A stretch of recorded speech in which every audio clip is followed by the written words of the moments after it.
रोज जैसी सरोज दीदी का बहुत बहुत शुक्रिया,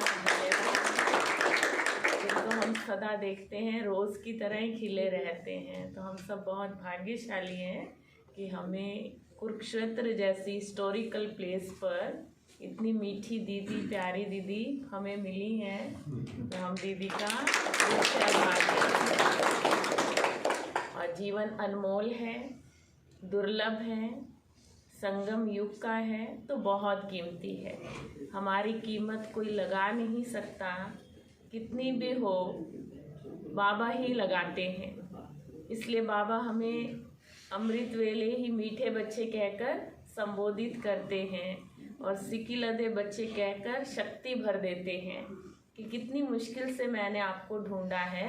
इसलिए आप भी अपनी नज़रों में अपने स्वमान को, अपनी महत्ता को समझिए और बना कर रखिए।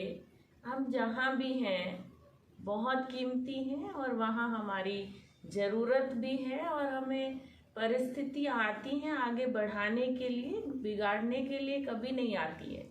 सिर्फ आवश्यकता है उस समय परमात्म प्रेम जगा रहे, बना रहे और परमात्म शिक्षाओं से हम श्रृंगारे रहें। और निश्चय का इसमें बहुत रोल है।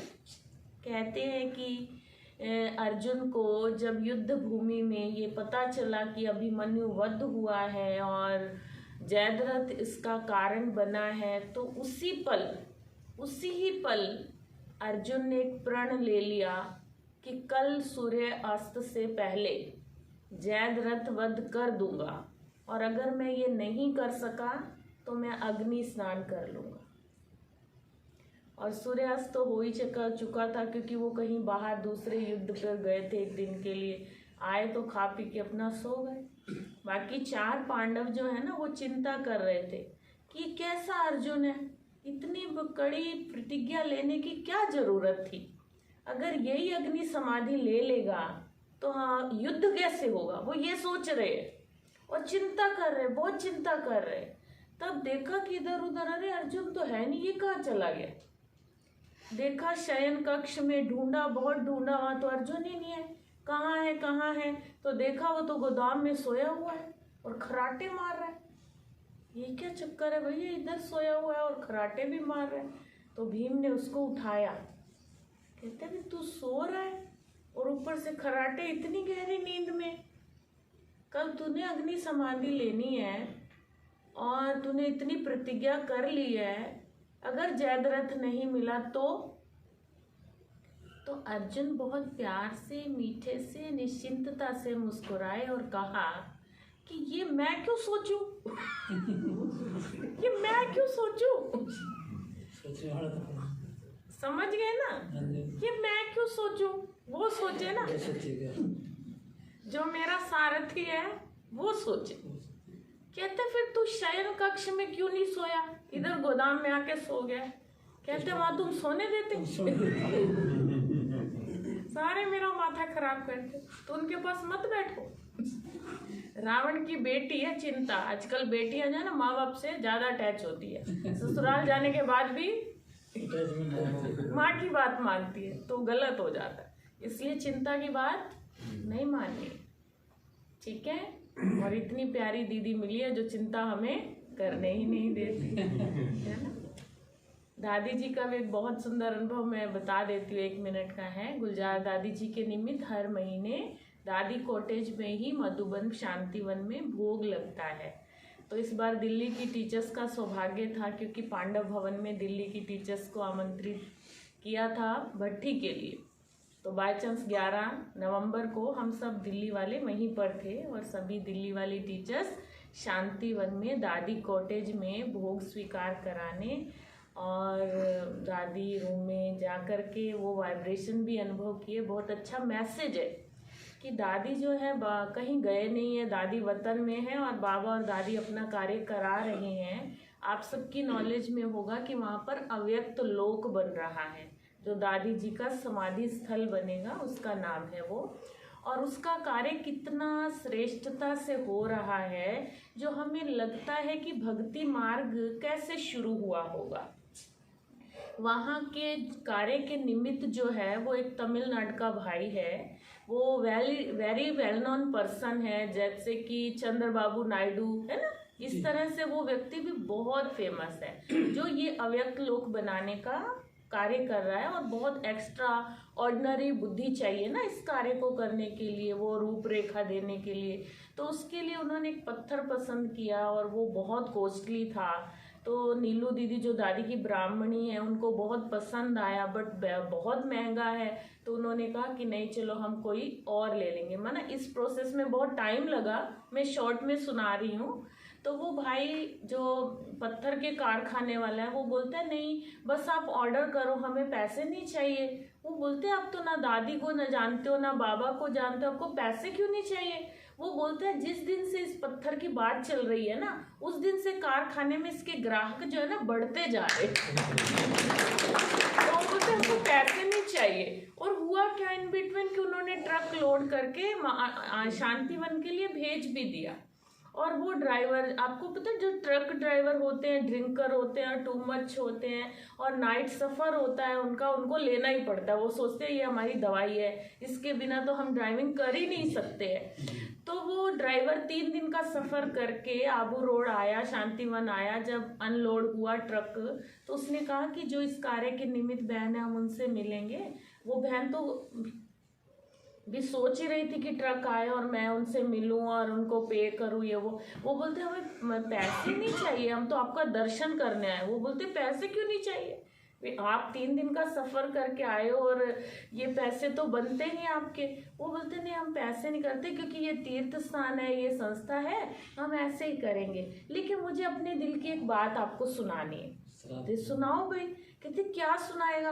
कहते कि देखो दीदी हम ना रोज रात्रि का सफ़र करते हैं और रोज ड्रिंक करते हैं, इसके बिना हम ट्रक नहीं चलाते हैं। और ये जो कार्य हमने आज किया है, 3 रात्रि का सफ़र करके आए हैं और एक भी दिन हमने ड्रिंक नहीं किया है और हमने ब्रेड बटर खा के ही सारा रास्ता ऐसे चला के और ये कार्य किया है।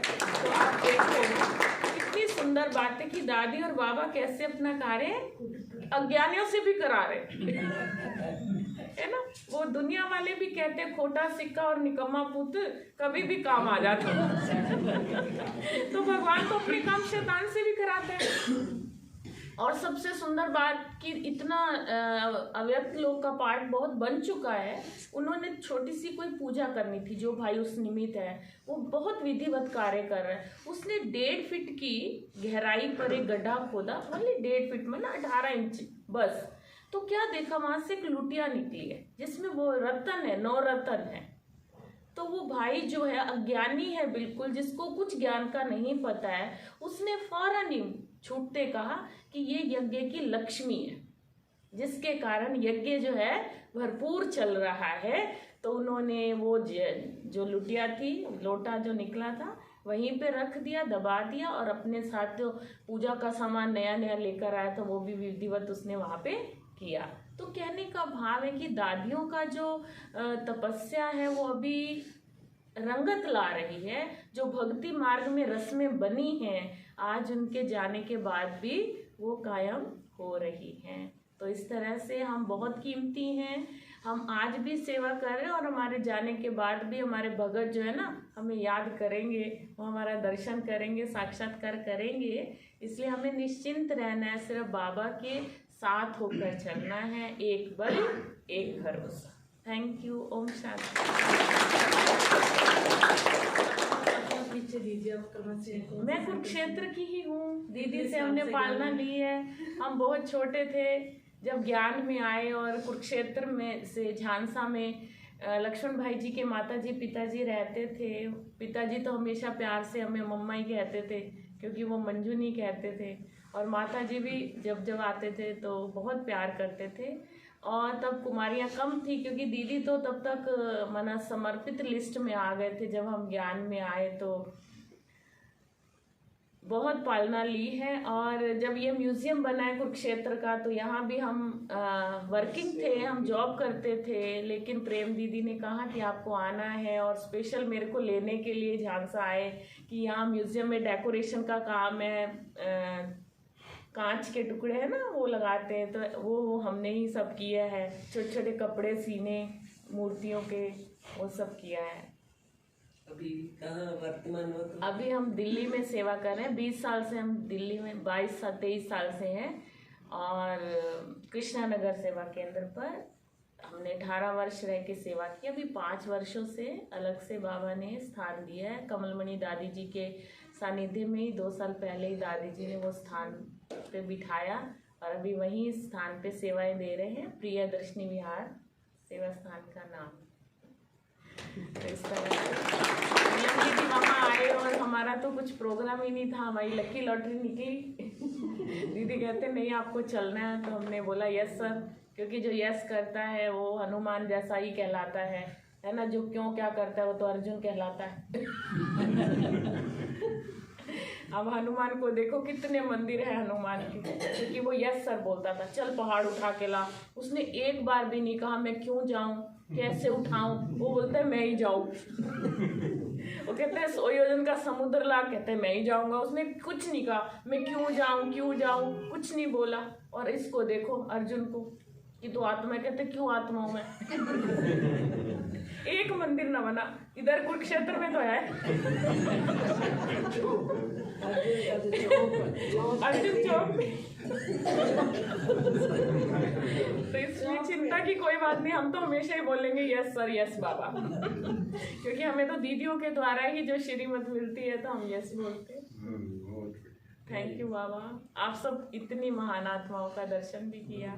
थैंक्स। इतनी मीठी नींद आई कि हम लोग तो देखो 2:45 भी उठते हैं, 3:15 भी उठते हैं, लेकिन यहाँ तो हम पूरे 4 बजे उठे। क्योंकि हमारे वहाँ भी क्लास 5 बजे शुरू हो जाती है, तो हम सुस्ती का कोई टाइम ही नहीं है, आने का कोई मार्जिन नहीं रखा हुआ है। और 7 बजे सब भाई बहने ऐसे फ्री हो जाते हैं जैसे बहुत बड़ा काम निपट गया है, तो मन निश्चिंत हो जाते हैं। थैंक्स। और भी सुनाते हो गए जाने को तैयार। अच्छा, हाँ वो तो है, अनुभव तो बहुत होते हैं ना। बाबा के साथ के अनुभव बड़े निराले हैं। एक बार सपने की बात सुना देती हूँ। एक बार मेरे सामने ना बहुत बड़ी परिस्थिति थी। मैंने पेपर बहुत दिए, अपने लौकिक में भी दिए, और लौकिक के बाद जब मैं अलौकिक से जुड़ी तो मैंने टू मच पेपर दिए, टू मच। आप सोचो, जिसको मैं सुनाती हूँ वो कहती है तू ब्रह्मा कुमारी, मैं तो ब्रह्मा कुमारी नहीं होती। मैंने कहा थैंक यू बाबा कि आपने मुझे अपने साथ इसे जोड़ के रखा। तो परीक्षा कुछ ऐसी थी कि जब हम चिंतन करते हैं तब तो हम ठीक रहते हैं, लेकिन जब हम चिंता करते हैं तो मन उदास होता है, निराश भी होता है, और कहीं ना कहीं हमारी बाबा से दूरियां भी हो जाती हैं। हुआ यूं कि फरवरी मास का दिन था और दादी जी की गोल्डन जुबली भी उन दिनों हम मना रहे थे।